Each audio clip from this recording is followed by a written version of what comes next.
തീർച്ചയായിട്ടും പ്രകാശ് ജാവ്ദേക്കർ മുൻപ് ക്യാബിനറ്റ് മിനിസ്റ്ററായിരുന്നു. ആ സമയത്ത് കണ്ടതാണെങ്കിൽ അത് മുഖ്യമന്ത്രിയും മന്ത്രിയും തമ്മിലുള്ള കൂടിക്കാഴ്ച അത് പരസ്യമാണ്. രഹസ്യമായിട്ട് മന്ത്രിയായിട്ട് കൂടിക്കാഴ്ച നടത്തേണ്ട കാര്യമില്ലല്ലോ. അത് മുഖ്യമന്ത്രിയും അതിനുശേഷം കണ്ടിട്ടുണ്ടെങ്കിൽ ഏതവസരത്തിലാണ് കണ്ടത്? നിങ്ങൾ നമ്മുടെ മുമ്പിൽ അങ്ങനെ ഒരു ചിത്രം ഉണ്ടല്ലോ. അപ്പോൾ മുഖ്യമന്ത്രി തന്നെ പറഞ്ഞിരിക്കുന്നത് ഞാൻ പല പ്രാവശ്യം കണ്ടിട്ടുണ്ട്. അപ്പോൾ എവിടെ വെച്ചാണ് മുഖ്യമന്ത്രി കണ്ടത്?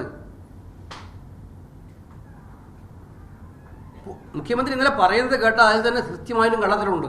ഞാനൊരു പൊതുചടങ്ങിൽ കുറച്ച് കണ്ടപ്പോൾ ചോദിച്ചു, നിങ്ങൾ ഉദ്ദേശിക്കുന്ന സീറ്റൊക്കെ നിങ്ങൾക്ക് കിട്ടുമെന്ന് വിചാരിക്കണ്ട. അത് മുഖ്യമന്ത്രി അവിടെ പറയില്ല എന്നുള്ളത് മുഖ്യമന്ത്രി അറിയുന്നത് എല്ലാവർക്കും അറിയാം.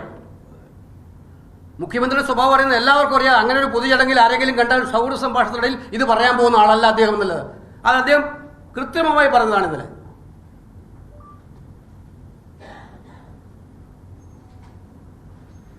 ഇതിനകത്ത് ഒറ്റ കാര്യമുള്ളൂ. ഈ തെരഞ്ഞെടുപ്പിൽ UDFന്റെ വിജയത്തിൽ വലിയൊരു പങ്ക് വഹിക്കാൻ പോകുന്നത് കമ്മ്യൂണിസ്റ്റ് പാർട്ടിയെ സ്നേഹിക്കുന്ന അവരുടെ യഥാർത്ഥ അനുഭാവികളുടെ വോട്ടുകൊണ്ടാണ്.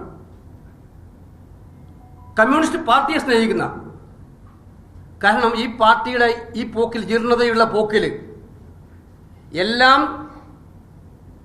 താൻ തീരുമാനിക്കും, തനിക്ക് വേണ്ടി തീരുമാനിക്കുമെന്നുള്ള തീരുമാനം എടുത്തിട്ട് പാർട്ടിയെ അതിനുവേണ്ടി കോംപ്രമൈസിങ് ടൂളാക്കി മാറ്റുന്ന സാഹചര്യത്തെ ഏറ്റവും എതിർക്കുന്ന നല്ല കമ്മ്യൂണിസ്റ്റുകാർ ഒന്നുകിൽ വോട്ട് ചെയ്യാൻ വന്നിട്ടില്ല. പലരും നിങ്ങൾക്ക് വെരിഫൈ ചെയ്യാം. നിങ്ങളുടെ ഇതനുസരിച്ച് വോട്ട് ചെയ്തവർ അവർ റിയാക്ട് ചെയ്തിട്ടുണ്ട്.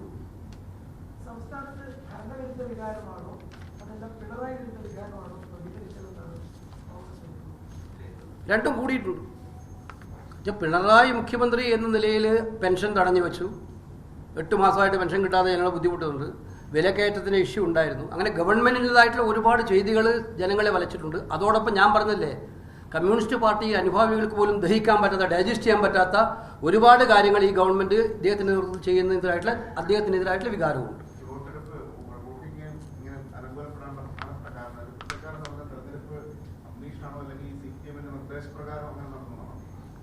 തീർച്ചയായിട്ടും CPM നിർദ്ദേശപ്രകാരം തെരഞ്ഞെടുപ്പ് കമ്മീഷൻ അതിനകത്ത് ജാഗ്രത കുറവ് കാണിച്ചു എന്നുള്ളത് ഞങ്ങളിതൊക്കെ ശ്രദ്ധയപ്പെടുത്തിയതാണ്, പലവട്ടവും ശ്രദ്ധയപ്പെടുത്തിയതാണ്. ഇതൊക്കെ അവർക്ക് അറിയേണ്ടതല്ലേ. ഒരു മിഷനറി ഇത് വളരെ ചൂടുള്ള കാലഘട്ടമാണ്, വൈകുന്നേരങ്ങളിലാണ് വോട്ട് ചെയ്യാൻ വരിക. അപ്പം പ്രിലിമിനറി ഒരു മര്യാദയല്ലേ. ഇപ്പം ഞാൻ മനസ്സിലാക്കിയെടുത്തോളം പല മണ്ഡലങ്ങളിലും ഒരുപാട് പേര് തിരിച്ചുപോയി വോട്ട് ചെയ്യാതിരുന്നിട്ടുണ്ട്. ഇലക്ഷൻ കമ്മീഷൻ്റെ ജോലി എന്താണ്? അവർ ബ്രാൻഡ് അംബാസഡർമാരൊക്കെ എന്തിനാണ് വെച്ചത്? വോട്ടിങ്ങിൽ പരമാവധി ആളുകളെ പങ്കെടുപ്പിക്കാനല്ലേ. ആ പങ്കെടുപ്പിക്കാനുള്ള ഒരു മിനിമം സൗകര്യമെങ്കിലും ഇലക്ഷൻ അതോറിറ്റീസ് ചെയ്തു കൊടുക്കണ്ടേ? ഇരിക്കാൻ സ്ഥലമില്ല, കുടിവെള്ളമില്ല, ഒരേ നിപ്പിൽ 5, 6, 7 മണിക്കൂർ ഈ ചൂട് വെയിലത്ത് നിൽക്കുക. വൈകുന്നേരം ആകുമ്പോൾ ഇരുട്ടുമായി. എത്ര മാറ്റുള്ള ഗുരുതരമായ അനാസ്ഥയാണിത്. കേരളത്തിലെ ചരിത്രത്തിൽ ഇതുപോലെ ഇലക്ഷൻ നടത്തിയിട്ടില്ല.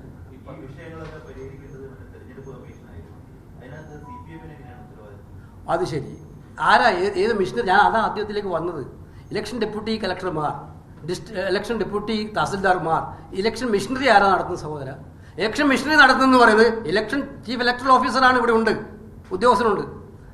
അത് ഇംപ്ലിമെന്റ് ചെയ്യേണ്ട ഉദ്യോഗസ്ഥന്മാരാരാണ്? ഞങ്ങൾ കാലാകാലങ്ങളായി ശ്രദ്ധയപ്പെടുത്തിയപ്പോൾ ഇത് ഇംപ്ലിമെന്റ് ചെയ്യേണ്ട BLOമാർ. അതാണ് ഞാൻ പറയാം. BLOമാർ ആരാണ് കേരളത്തിൽ? ഞാൻ പേരെടുത്ത് പറയാമല്ലോ. ഓരോ BLO അറിയപ്പെടുന്ന CPM നേതാക്കൾ. പിന്നെ അതിനകത്ത് സംശയത്തെ മിഷനറി സ്റ്റേറ്റ് ഗവൺമെന്റ് സൃഷ്ടിച്ചെടുത്തൊരു മിഷനറി ഉണ്ട് ഇവിടെ. അതാണ് വോട്ടർ പട്ടികയിൽ പേര് നീക്കം ചെയ്തത്. ക്ലിയർ. 10 പേര് ഇന്നലെ കുഴഞ്ഞു വീണ് മരിക്കുന്ന സംഭവം, തിരക്കും മറ്റ് അങ്ങനെയുള്ള വിഷയങ്ങൾ, അതൊക്കെ ഇതുമായിട്ട് കണക്ട് ചെയ്യാൻ പറ്റുമോ? അല്ല, അതിനകത്ത് സ്വാഭാവികമായിട്ടും നമുക്ക് തന്നെ സ്ഥാനാർത്ഥി എന്നതിൽ ഡീഹൈഡ്രേഷൻ ഉണ്ടാകുന്ന സന്ദർഭം ഉണ്ടായിട്ട് പല വട്ടത്തിലും. അത്രയും നമ്മൾ 10 മണിക്കൂറൊക്കെ നിൽക്കുമ്പോൾ സ്ഥലത്തും വെള്ളം കുടിക്കാതിരിക്കുമ്പോൾ അങ്ങനെ വിടുന്ന. അപ്പോൾ വയസ്സായ ഒരാളുടെ സ്ഥിതി എന്താ? 82, എൻ്റെ മണ്ഡലത്തിൽ ഇപ്പോൾ 82 വയസ്സുള്ള ഒരാളാണ് മരിച്ചത് അമ്പലപ്പുഴയിൽ. അദ്ദേഹം ക്യൂവിൽ നിന്ന് വോട്ട് ചെയ്തതിനു ശേഷം മരിച്ചത്. ഇപ്പോൾ വോട്ട് ചെയ്യാനുള്ള ശേഷി അദ്ദേഹത്തിനുണ്ടായിരുന്നു. ഈ ഘടകങ്ങളും ഇലക്ഷൻ സൗകര്യക്കുറവും അതിനൊരു കാരണമായിട്ടുണ്ടാകാം.